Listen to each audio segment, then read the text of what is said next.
السلام علیکم دوستو، امید ہے آپ سب خیریت سے ہوں گے۔ آج میں آپ کو کہانی سناؤں گی انسان اور جن کی محبت۔ یہ قسط نمبر 8 ہے۔ اس سے پہلے میں اور بھی قسطیں اپنے ہی چینل پر اپلوڈ کر چکی ہوں۔ آپ پہلے وہ قسطوں کو جا کر سن لیجیے اور پھر اس کے بعد یہ قسط کی طرف آئیے گا۔ باقی چلتے ہیں کہانی کی طرف۔ حائفہ جو فجر کی نماز کے بعد سو گئی تھی، اس خواب نے اس کو جگا دیا تھا۔ حائفہ دوبارہ اپنے بستر پر آ کر بیٹھ گئی۔ وہ اب خوابوں سے پریشان ہونے لگی تھی۔ آخر ان خوابوں کی کیا حقیقت تھی؟ وہ خود سے الجھنے لگی تھی۔ ارے آپ ہی اٹھ گئیں، چلے ناشتہ کرتے ہیں، بہت سے کام کرنے ہیں، شام کی تقریب میں جانے کی تیاری بھی کرنی ہے۔ آشو اس کا ہاتھ پکڑ کر اسے اٹھاتے ہوئے بولی۔ کیا آشو، تنگ نہیں کرو، میرے سر میں درد ہے، اور ویسے بھی ابھی شام میں بہت وقت ہے، حائفہ نے کہا۔ جی نہیں، مجھے کوئی بات نہیں سننی، اٹھیں ابھی کپڑے سلیکٹ کریں، میں نے فیشل بھی کرنا ہے، بال سیٹ کرنے ہیں، اور آشو نکاح تمہارا نہیں ہے۔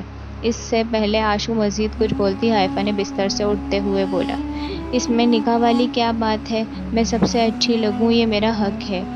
اب ہر کوئی آپ جیسا حسین تھوڑی ہے۔ ویسے آپ ہی ہو سکتا کوئی ہینڈسم سا لڑکا آپ کو پسند کر لے، آپ کی شادی ہو، کتنا مزہ آئے گا، آشو نے ہنستے ہوئے بولا۔ توبہ ہے آشو، تمہارے دماغ میں بھی کیا کیا خیالات آتے رہتے ہیں۔ چلو امی بلا رہی ہیں، حائفہ نے کہا۔ شام ڈھلتے شیخ کمال کی فیملی نکاح پر جانے کی تیاری کرنے میں مصروف ہو گئی۔ حائفہ نے اورنج اور میرون کلر کی کمبینیشن والا خوبصورت جوڑا پہن رکھا تھا۔ ہلکا سا میک اپ، شہد رنگ والی آنکھوں میں لگا کر کاجل جس نے اپنے حسن کو اور بھی جگمگا دیا تھا، کانوں میں سنہری رنگ کے جھمکے، دائیں ہاتھ میں لباس سے ہم آہنگ کانچ کی چوڑیاں اور بائیں ہاتھ میں سونے کا بریسلیٹ پہن رکھا تھا۔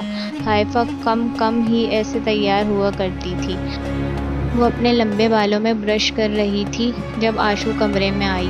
ماشاء اللہ آپی کتنی پیاری لگ رہی ہیں، آشو نے بہن کو دیکھ کر کہا۔ تم بھی بہت اچھی لگ رہی ہو۔ آشو، جس نے لائٹ بلو کلر کا ڈریس پہنا تھا اور مناسب سے میک اپ کر رکھا تھا، حائفہ اسے دیکھ کر بولی۔ اچھا اب مجھے بتاؤ میں بالوں کا کیا اسٹائل بناؤں؟ مجھے تو کچھ سمجھ نہیں آ رہا، حائفہ نے کہا۔ شکر ہے میں نے اتنے لمبے بال نہیں رکھے ہیں۔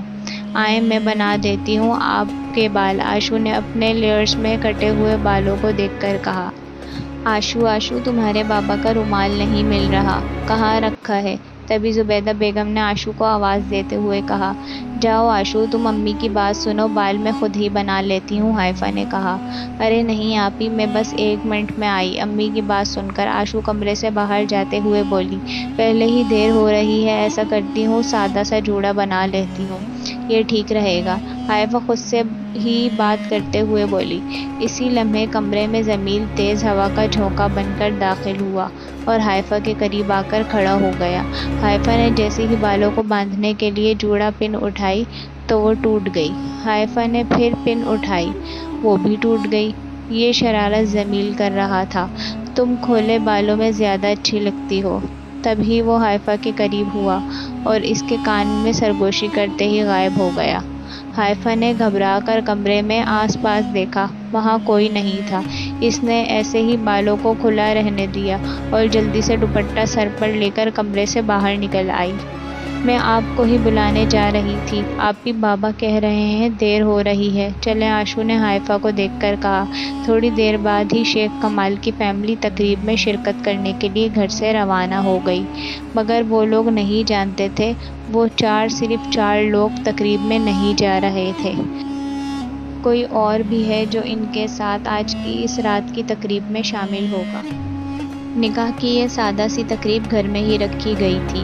گھر کافی بڑا تھا، اس لیے تقریب کا انتظام گھر کے لان میں کیا گیا تھا۔ چونکہ صرف نکاح تھا، اس لیے گھر کو بہت زیادہ سجایا نہیں گیا تھا، صرف لان کے گرد رنگ برنگی روشنیاں لگائی گئی تھیں جو رات کے اس پہر بہت بہکی ہوئی معلوم ہو رہی تھیں۔ مہمانوں کے بیٹھنے کے لیے کرسیاں اور ٹیبل تھوڑے تھوڑے فاصلے پر رکھی تھیں، ہر ٹیبل پر موتیے کے پھول رکھے گلدستہ سجائے ہوئے تھے۔ شیخ کمال کی فیملی مرکزی دروازے سے اندر داخل ہوئی، جہاں پر خاور اور ان کی مسز نے ان کا استقبال کیا۔ سب سے ملنے کے بعد شیخ کمال اپنے دوسرے دوستوں کے پاس جا کر بیٹھ گئے، جبکہ زبیدہ بیگم خاور صاحب کی امی کے پاس بیٹھ گئیں۔ آشو اور حائفہ لان کے نسبتاً کونے میں لگی کرسیوں پر بیٹھ گئیں۔ شیخ کمال کی فیملی کے ساتھ آنے والا پانچواں فرد جمیل تھا، جو اب ساری تقریب میں گھوم پھر رہا تھا۔ واہ، یہ کتنے پیارے گجرے ہیں! آشو جو کرسی پر بیٹھنے لگی تھی، کرسی پر رکھے گجروں کو دیکھ کر بولی اور جلدی سے گجرے اٹھا لیے۔ یہ گجرے جمیل نے حائفہ کے لیے رکھے تھے۔ آشو، ان کو واپس ٹیبل پر رکھ دو، شاید کوئی یہاں رکھ کر بھول گیا ہے، حائفہ بہن کو ڈانٹتے ہوئے بولی۔ ٹھیک ہے بابا، رکھ رہی ہوں۔ ایک تو آپ بھی نہ، کیا ہو جاتا اگر میں یہ گجرے پہن لیتی؟ آشو منہ بنا کر گجرے ٹیبل پر رکھتے ہوئے بولی۔ ویسے سادہ سی سجاوٹ اچھی لگ رہی ہے، آشو نے لان کے چاروں طرف دیکھتے ہوئے کہا۔ ویسے آشو، میں نے اس طرح کے گجرے پہلی بار دیکھے ہیں، حائفہ، جس کی نظر اب سامنے رکھے گجروں پر ٹھہر گئی، ان کو دیکھ کر بولی۔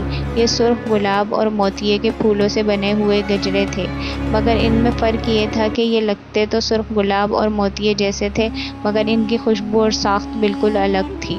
ان کے آس پاس ان گجروں کی خوشبو کچھ زیادہ ہی تیز تھی۔ آپ ہی دیکھیں، دلہن آ گئی، چلیں دیکھیں کیسی لگ رہی ہے، آشو نے سامنے سے کچھ خواتین کی ہمراہ آتی ہوئی دلہن کو دیکھ کر کہا۔ ابھی تم آرام سے بیٹھو، نکاح ہو جانے دو، پھر ہم مل لیں گے، اس نے آشو کو ہاتھ پکڑ کر واپس اس کو کرسی پر بٹھاتے ہوئے کہا۔ یہ امی بھینا خاور انکل کی امی کے پاس ہی بیٹھ گئی ہیں، آشو نے ایک بار پھر گجرے اٹھاتے ہوئے کہا۔ ابھی اس نے گجرے پہننے کا ارادہ کیا ہی تھا کہ کوئی چیز اس کے ہاتھ پر چبھی، پتہ نہیں کیسے گجرے ہیں، مجھے تو لگتا ہے ان میں کانٹے لگے ہیں، اس نے جلدی سے گجرے واپس ٹیبل پر پھینکتے ہوئے کہا۔ تو تم کو کس نے کہا کہ ان گجروں کو ہاتھ لگاؤ، جہاں رکھے ہیں وہیں پر پڑے رہنے دو، حائفہ نے کہا۔ آپی، آپ کا بریسلیٹ کہاں ہے؟ آشو نے اس کا ہاتھ خالی دیکھ کر کہا۔ حائفہ نے جلدی سے اپنی دائیں کلائی کو دیکھا، جہاں اب سونے کا بریسلیٹ موجود نہیں تھا۔ کہاں گیا میرا بریسلیٹ؟ وہ تو میرے لیے کتنا خاص تھا، حائفہ گھبراتے ہوئے بولی۔ آپ بھی پریشان نہ ہو، یہیں کہیں ہوگا، چلیں آئیں مل کر دیکھتے ہیں، آشو نے کہا۔ نہیں، تم یہیں رکو، میں اس طرف دیکھ کر آتی ہوں جہاں سے ہم لوگ اندر آئے تھے، ویسے بھی نکاح شروع ہونے لگا، امی ادھر تمہارے پاس ہی آ رہی ہیں، سامنے سے آتی ہوئی زبیدہ بیگم کو دیکھ کر حائفہ بولی، اور خود جلدی سے بریسلیٹ ڈھونڈنے چلی گئی۔ حائفہ ساری جگہ دیکھ چکی تھی، مگر اس کو کہیں بھی اپنا سونے کا بریسلیٹ نہیں ملا تھا۔ وہ سونے کا بریسلیٹ بہت ہی قیمتی تھا، وہ بہت پریشان تھی کہ اس کا بریسلیٹ اچانک سے کہاں چلا گیا ہے، تو وہ بریسلیٹ کو جگہ جگہ ڈھونڈ رہی تھی۔ اب اس کا رخ گیٹ کی طرف بنے ہوئے درختوں کی طرف تھا، جس کے پاس وہ تھوڑی دیر کے لیے کھڑے ہوئے تھے۔ حائفہ کو ایسا لگا کہ شاید ضرور بریسلیٹ وہیں کہیں گر گیا ہے، تو حائفہ اپنے بریسلیٹ کو تلاش کرنے کے لیے وہاں درختوں کے قریب پر پہنچی اور جا کر بریسلیٹ کو تلاش کرنے لگی۔ یا اللہ، کدھر چلا گیا یہ بریسلیٹ، کہاں ڈھونڈوں؟ ایک ہاتھ سے اپنا دوپٹہ سنبھالتے ہوئے خود سے بولی۔ آپ کہیں یہ تو نہیں ڈھونڈ رہی تھی؟ تبھی اس کے پیچھے سے آواز آئی۔ حائفہ نے پیچھے مڑ کر دیکھا تو ایک خوبصورت سا نوجوان ہاتھ میں حائفہ کا سونے کا بریسلیٹ پکڑا کھڑا تھا۔